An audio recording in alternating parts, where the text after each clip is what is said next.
Hello, welcome to another episode of House of Wellness.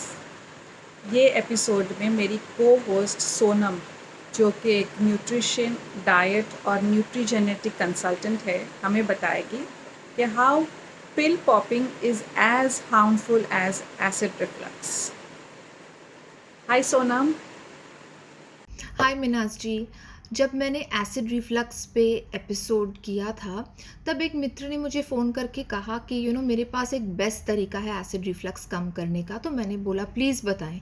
तो बोले मैं जाता हूँ फार्मेसी में और एक एंटासिड पॉप कर लेता हूँ और मेरी एसिडिटी चली जाती है। तो उनका वो तो मजाक कर रहे थे, लेकिन मुझे ऐसा रियलाइज़ हुआ कि मैं डेफिनेटली एक अवेयरनेस क्रिएट करूँ कि हम डॉक्टर्स नहीं हैं और ये जो एसिडिटी की दवाइयाँ हम पॉप करते हैं जेम्स के जैसे, लिटरली डॉक्टर हमें 10 दिन के लिए देंगे, लेकिन लोग बोलते हैं कि we are feeling wow with it.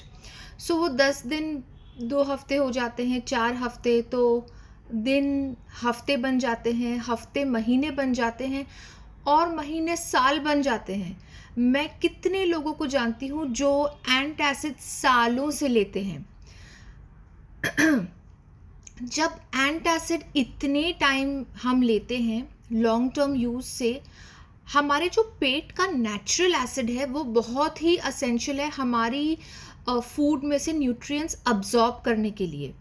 और जब हम एंटासिड्स लेते हैं तो वो जो हाइड्रोक्लोरिक एसिड होता है वो इतना ज़्यादा रिड्यूस हो जाता है कि अब्जॉर्प्शन ऑफ वाइटल न्यूट्रिएंट्स होता ही नहीं है। कैल्शियम का अब्जॉर्प्शन नहीं होता है तो बोन्स थिन होने लगते हैं, ऑस्टोपेरोसिस, ऑस्टोमेलेशिया, ऑस्टोपीनिया ये सब होने के चांसेस होते हैं।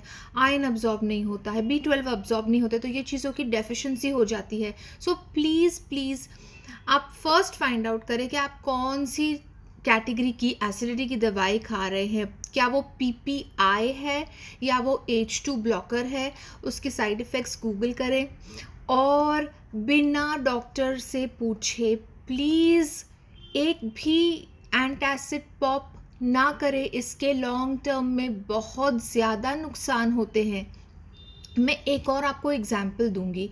एक patient, he was a young boy, 32-33 year old boy, मेरे पास आए रिपोर्ट्स लेके। उनका जो फेरिटिन था, जो आयरन स्टोर था, बहुत ज़्यादा लो था। तो मैं शॉक थी क्योंकि इतने यंग एज में हम इतना लो लेवल देखते नहीं हैं अब आयरन स्टोर या फेरिटिन का।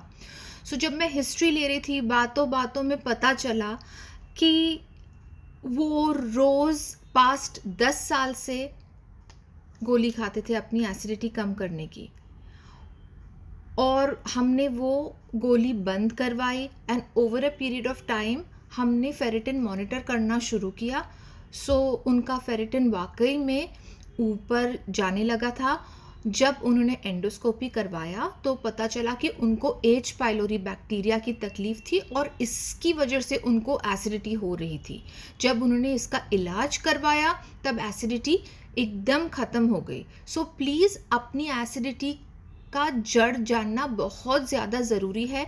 मैं वापस रिपीट कर रही हूँ, जो एसिडिटी की दवाइयाँ होती है वो स्टमक एसिड इतना रिड्यूस करती है लॉन्ग टर्म यूज़ में कि absorption of vital nutrients hinder हो जाता है। So please, your doctor is your best friend. जैसा वो बोले, जितने टाइम के लिए बोले उतने दिन ही दवाई खाएं, not for years and years. All the best. Thank you Sonam.